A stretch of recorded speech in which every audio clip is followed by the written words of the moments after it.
lại sinh căn trăm chung hiền xua linh kia mà cần giàu mà sẽ chôn phấn rê căn ni siêu thở ba linh tu u giang lô đình chân chính cho hi siêu sẽ lắm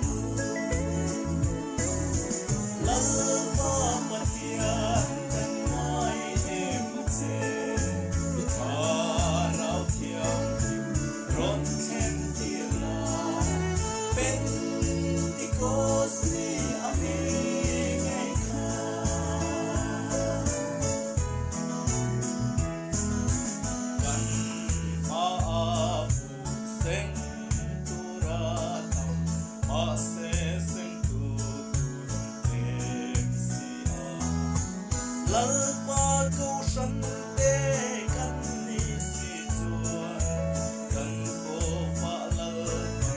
hàng ngát đồ si ô nào buông là vì căn xe lăng lỡ qua bất thiện cần nói em dễ thả nào thiêng rộn khen tiền là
anh